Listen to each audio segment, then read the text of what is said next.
Good morning বন্ধুরা, কেমন আছো সবাই? আশা করি সবাই খুব ভালো আছো। দুষ্টু মিষ্টি আরাধ্যার আরেকটি ব্লগে তোমাদের সকলকে স্বাগত জানাই। দূরের বন্ধু কাছের বন্ধু সবার জন্য রইল অনেক অনেক অনেক ভালোবাসা। আর আজ হলো 15ই আগস্ট, আরাধ্যার স্কুলে প্রোগ্রাম। আর ভিডিওর শুরুতেই সবাইকে জানাই হ্যাপি ইন্ডিপেন্ডেন্স ডে। যদিও আজকের ইন্ডিপেন্ডেন্স ডেটা কিন্তু মোটো হ্যাপি নয়, কারণটা তোমরা সবাই জানো। একটা তরতাজা প্রাণ অঝরে ঝরে গেল। সত্যিই কি আমরা আদৌ স্বাধীন হতে পেরেছি? আজকে স্বাধীন হলে হয়তো এই রকম ধরনের ঘটনা দিনের পর দিন ঘটতে পারতো না, তাই না বলো? আচ্ছা বলো তো, যার মায়ের কোল খালি হলো তার এখন কীরকম অবস্থা চলছে? আর একটা তরতাজা প্রাণ কিভাবে হারিয়ে গেল? আজকে আমি একটা মেয়ের মা হয়ে আমি বলছি, আমার মেয়েটাকে না আমি 1 মিনিটও এখন আর চোখের আড়াল করি না। কারণ কি বলো তো, প্রতিটা মুহূর্তে মনের মধ্যে কিন্তু একটা ভয় কাজ করে। আর এইভাবে যদি দিনের পর দিন মেয়েদের সাথে এইরকমই অত্যাচার, এইরকমই ব্যবহার চলে, তাহলে একদিন তো পুরুষ জাতির আর জন্মই হবে না। আর আমার মেয়েকে না আমি কখনো আমার চোখের আড়াল করি না। শুধুমাত্র স্কুল যায় যে ঘন্টা, সেই ঘন্টায়, তাও স্কুল ছুটি হওয়ার সাথে সাথে আমি কিন্তু যত কষ্টই হোক, শুধুমাত্র বৃষ্টি না হলে আমি চলে যাই আনতে। কারণ কি বলো তো, মেয়ের মা তো, চতুর্দিকে যেভাবে যা চলছে, যেভাবে রাক্ষসেরা ঘুরে বেড়াচ্ছে, তো 1 মিনিটও না নিজের বাচ্চাকে নিজের কাছ থেকে দূরে করতে খুব ভয় লাগে। সব সময় খুব ভয়ে ভয়ে থাকি। রাক্ষসেরা তো ঘুরে বেড়াচ্ছে না। সবাই বলে সমাজ পাল্টিয়েছে, যুগ পাল্টিয়েছে, কিন্তু আদৌ কি তাই? মনে হয় না। কারণ আগেও মেয়েদের কোনো স্বাধীনতা ছিল না, এখনও মেয়েদের কোনো স্বাধীনতা নেই। কী দোষ ছিল বলো তো মেয়েটা? সে তো কোনো খারাপ কাজের সাথেও ছিল না, বা সে কিছু করছিলও না। সে একটু বিশ্রাম নিতে গেছিলো, আর বিশ্রাম নেওয়াটাই তার শেষ বিশ্রাম নেওয়া হয়ে গেল। বলো তো, কোনো দোষ ছিল কি মেয়েটার? তো চতুর্দিকে যেভাবে রাক্ষসেরা ঘুরে বেড়াচ্ছে, অবশ্যই নিজের বাচ্চাকে নিজের দায়িত্বে রাখো। সবার উদ্দেশ্যে একটাই কথা বলছে, আমিও তাই করি জানো তো। শুধুমাত্র স্কুল ছাড়া আমার মেয়েকে আমি কখনো নিজের কাছ থেকে দূরে রাখি না। কারণ আমি কিন্তু প্রতিটা মুহূর্তে খুব টেনশানে থাকি, খুব ভয়ে থাকি। তো চলো এবার অন্য টপিকে চলে আসি। টপিকটা চেঞ্জ করে দিই, মনটা খারাপ ছিল তাই তোমাদের সাথে একটু শেয়ার করে নিলাম। যেহেতু তোমরা আমার পরিবার, তাই জন্য তোমাদের সাথে একটু শেয়ার করে নিলাম। এইবার বলি যে হাসপাতালে ঘটনাটা ঘটেছে, সেই হাসপাতালে কিন্তু আরাধ্যার জন্ম। ভাবো তো, কত মানুষ এখন সেই হাসপাতালে রয়েছে, কত নানান রকম রোগের সাথে লড়ছে। এখন তাদের পরিস্থিতি কি হচ্ছে? তাদের বাড়ির লোকেরা যে হাসপাতালের সামনে বসে রোগীর জন্য অপেক্ষা করছে, তাদের কি অবস্থা হচ্ছে বলো? এখন এমন একটা অশান্তির সৃষ্টি হয়েছে, তাই সেই সমস্ত রোগীদের কথা ভাবো, তাদের কি চলছে এখন। আর তোমাদের সাথে গল্প করতে করতে জামা কাপড়গুলো ভিজিয়ে নিচ্ছে। আজকে প্রচুর জামা কাপড় জমেছে। আর তোমাদের দাদা ভাই আজকে মাটন নিয়ে এসেছে, যদিও ইন্ডিপেন্ডেন্স ডে উপলক্ষে নয়। আগেই বললাম যে ইন্ডিপেন্ডেন্স ডেটা মোটেও এবছর হ্যাপি নয়, তো সেই কারণে মাটনটা কিন্তু আনা হয়েছে। আরাধ্যা খেতে চাইছিল, তাই ইন্ডিপেন্ডেন্স ডে উপলক্ষে নয়। আর ইন্ডিপেন্ডেন্স ডের দিন আমাদের হয়ও না, আমাদের নিরামিষ হয়। কারণ 17ই আগস্ট আমাদের বাড়িতে হয় মনসা পুজো, তো 15ই আগস্ট থেকে আমাদের বাড়িতে চলে নিরামিষ। যেহেতু এবছর আমার শ্বশুরমশাই মারা গিয়েছেন, তো সেই কারণে তো আমরা পুজোটা করতে পারবো না। আর আমি যেহেতু পুজোর সময় বাপের বাড়ি যেতে পারি না, তাই কিন্তু আমি এই ঘরটাতেই পুজো করি। কিন্তু এবছর যেহেতু হবে না, সেই জন্য আরাধ্যা মাটন খেতে চাইলো, আর তোমাদের দাদাভাই কিন্তু নিয়ে এসেছে। এটাই হচ্ছে কারণ, ইন্ডিপেন্ডেন্স ডে উপলক্ষে নয়। আর আরাধ্যা কিন্তু এখনও বাড়ি আসেনি, তো সেই কারণে আমি চটপট করে সমস্ত কাজগুলো আগে সেরে নিচ্ছি। আর তোমাদের দাদাভাই গেছে আরাধ্যাকে আনতে, কারণ নাকি ও দোকান মাটন আনতে গিয়ে দেখেছে যে সব বাচ্চাদের ছুটি হয়ে গেছে, যদিও স্কুল থেকে বলা হয়েছিল 11টা সাড়ে 11টায় যাওয়ার জন্য, কিন্তু ও দেখলো যে সব বাচ্চাদের ছুটি হয়ে যাচ্ছে, তাহলে আমিও চলে যাই নিয়ে আসি। তো সেই জন্য চলে গেছে আরাধ্যাকে আনতে। আর আজ কিন্তু ছিল প্রচুর রোদ, আর আজকে একটুও বৃষ্টি হয়নি, তো সেই কারণে অনেকগুলো জামা কাপড় কেচে নিলাম। আর চলো এখন আর বেশি কথা বলবো না। ভিডিওটা যদি তোমাদের কোনো অংশে ভালো লাগে তাহলে ছোট্ট করে একটা লাইক, কষ্ট করে একটা কমেন্ট আর শেয়ার আর সাবস্ক্রাইব করে আমার পাশে থেকে যেও।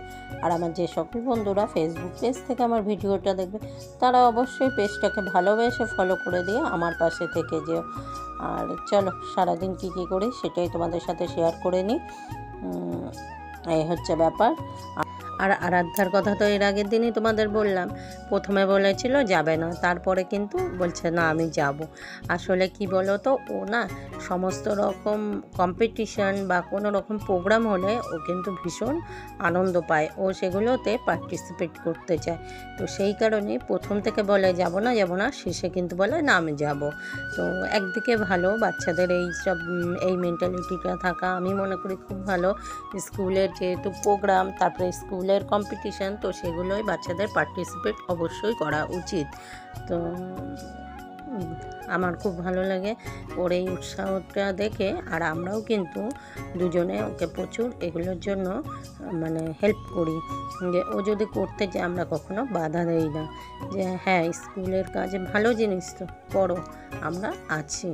তো ও তো প্রোগ্রামে চলে গেছে, আর বাড়ি এসে খুব খুশি হয়েছিল জানো তো, ডান্স করে খুব খুশি। এই দেখো বাড়িতে চলে এসেছে বলতে বলতেই, আর এসে কিন্তু আমাকে খোঁজাখুঁজি করছে, কারণ ওর আজকে প্রোগ্রাম নাকি খুব ভালো হয়েছে, ও নাকি খুব সুন্দর ডান্স করেছে, সেটাই বলার জন্য আমাকে খুঁজছে। আর আমি কমন প্যাসেজে কিন্তু লুকিয়েছিলাম, আর তারপরে একটু সাড়া দিতেই ও কিন্তু চলে এসেছে।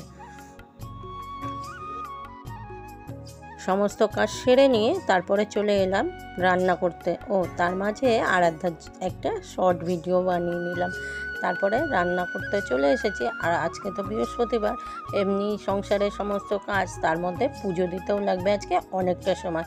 তো সেই জন্য রান্নাটা বসিয়ে দিয়ে আমি চলে যাব স্নানে। আর মাটনটা হতেও তো বেশ খানিকটা সময় লাগে, তো সেই জন্য রান্না বসিয়ে দিয়ে আমি স্নানে চলে যাব। আর তোমাদের দাদাভাই কিন্তু দেখে নামিয়ে দেবে।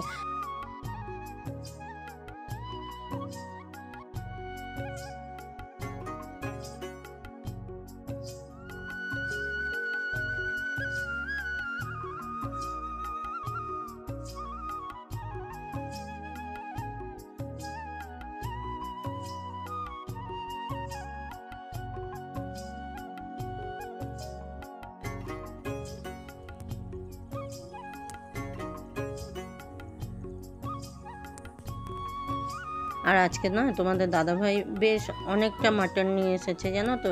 এবার ওই ছোটো প্রেশার কুকারটায় ধরবে না, সেই জন্য আজকে আবার বড় প্রেশার কুকারটা বার করে নিলাম। আর এই প্রেশার কুকারটা আমি লাস্ট ব্যবহার করেছিলাম যখন আমি গ্যাংটকে থাকতাম, তখন আরাধ্যার ওই 13-14 মাস বয়স সেই সময়। আর সিটিটায় একটু প্রবলেম ছিল, তো সেই কারণে সিটিটা চেঞ্জ করার পর আর আমি এই প্রেশার কুকারটা ব্যবহার করিনি। এই ডুয়ার্সে এসে ফার্স্ট টাইম এটা ব্যবহার করছি। আর একটা শাক দেখালাম না, এটা কিন্তু গ্যাংটকে খুব বেশি পাওয়া যায়, মানে প্রত্যেকের বাড়িতেই তুমি পাবে। এটা হলো স্কোয়াশ শাক। এই স্কোয়াশ কিন্তু আমি খাই না, মানে আমি পছন্দ করি না। তোমাদের দাদাভাই খায়, গ্যাংটকে কিন্তু খুব পাওয়া যায় এটা জানো তো। কিন্তু এই শাকটা খেতে খুব ভালো লাগে। এই শাকটা আগে আমি আলু, বেগুন আর বড়ি দিয়ে আর তেলের মধ্যে একটু রসুন থেতো করে দিয়ে করতাম, খুব ভালো লাগে খেতে। আর এই আজকে কিন্তু একটু অন্যরকম করলাম, মানে একটু মূলো, একটু ঝিঙে, মানে সব রকম সবজি দিয়ে তারপরে শাকটা করেছি। খেতে কিন্তু খুব সুন্দর হয়েছে। এই শাকটা আমার ভীষণ ভালো লাগে। অনেকেই হয়তো চেনো, আবার অনেকেই চেনো না। এটা কিন্তু গ্যাংটকে প্রত্যেকের বাড়িতে বাড়িতে পাবে। আর এত পরিমাণে হয় না, মানে সেই দেওয়ালে ঝুলে থাকে স্কোয়াশ, এই শাক, মানে সেই গরুতে খাওয়ার মতো অবস্থা, জানো তো। যখন গ্যাংটকে থাকতাম তখন কিন্তু প্রচুর পেতাম। আর ছিল রাই শাক, কিন্তু আমার রাই শাকটা খেতে একদম ভালো লাগে না, তাই তোমাদের দাদাভাই ওটা আনে না। তো চলো ভিডিওটা আর বেশি বড় করব না। সবাই ভালো থেকো, সুস্থ থেকো, সাবধানে থেকো। ফিরে আসছি নতুন কোনো দিনে নতুন কোনো ভ্লগ নিয়ে। ততক্ষণের জন্য বাই বাই। আর তোমাদের দাদাভাই কিন্তু এসেছে কাল রাতে তোমাদের দাদাভাই আসার পরে আরাধ্যার কি রিয়াকশান হয়েছে সেটা ভিডিও শেষে আমি কিন্তু অ্যাড করে দিয়েছি। তোমরা অবশ্যই কেউ ভিডিওটা স্কিপ করে দেখবে না, সবাই ভিডিওটা ভালোবেসে দেখো। আজকে আমি খুলবো না, ভালোবেসে আমার পাশে থেকো। তো চলো, আজকে বাবা বাইরে থাক আর আমরা ভিতরে থাকি। না বাবা, বাবা ঠান্ডা আমি না বাইরে থাক আমরা ভিতরে থাকি। না বাবা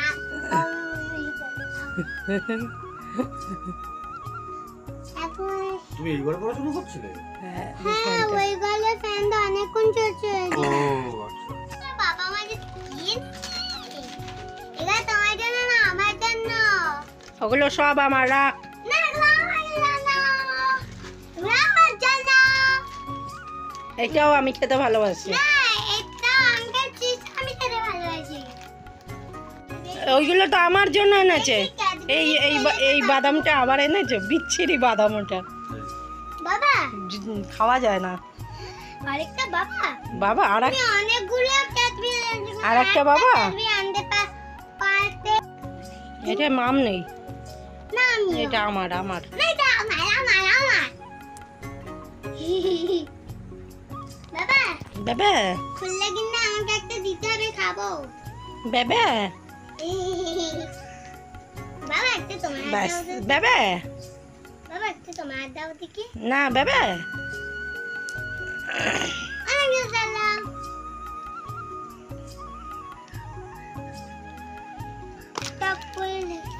সর মাথাটা সরা। কি এগুলো দেখি? চকলেট এই ক্যান্ডি টাইপের রয়েছে, আর এগুলো হচ্ছে খেলা হয়েছে রাংটি